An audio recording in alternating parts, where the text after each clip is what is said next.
This case is really important at many levels, one of which it's a marker by which we show the world, particularly the Russian Federation, that Ukraine is following the rule of law and taking the rule of law and holding those accountable who commit violations of the laws of armed conflict, which is a war crime.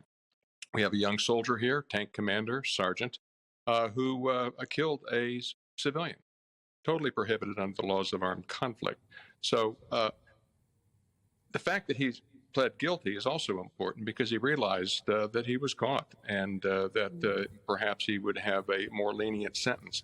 But really, at the end of the day, what I think the Prosecutor General of Ukraine is doing, and I think it's really smart, is laying down a marker, letting folks know that members of armed forces who commit violations of the laws of armed conflict and also Ukrainian domestic law are going to be held accountable. So this should send a signal to the commanders, Russian commanders that are still in the Ukraine, that they're going to be held accountable for this. And so I applaud this. I think it's a great move forward, and they'll continue to follow the rule of law in seeking justice for the people of Ukraine.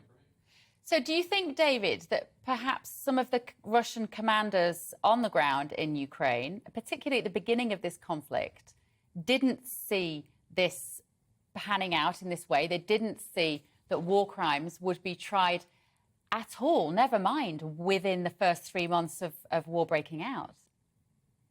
No, I think it's to the contrary. Commanders of professional armed forces have to follow the laws of armed conflict. They're supposed to train their soldiers in the laws of armed conflict. And they know that if they commit violations of these laws, that they're going to be held accountable.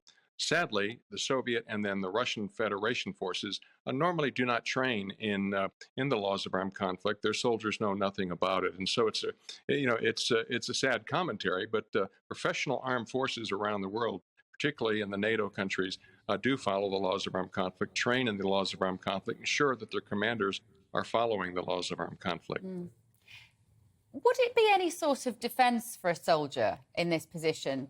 A young 21-year-old, maybe not even be a trained soldier, perhaps conscripted into the army under Putin. Would it be a defence of his to say, I thought I was in a war situation, I didn't realise I was breaking the law?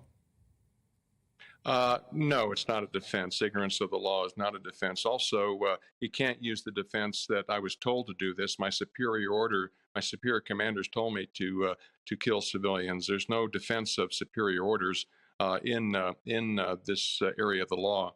So he has no defense on those issues. If a commander tells a soldier to kill that civilian, that soldier has an obligation under the laws of armed conflict and under NATO rules is to question the unauthorized orders of their commanders. And in this situation, he did not. So therefore, he is culpable for the murder of that civilian in Bucha.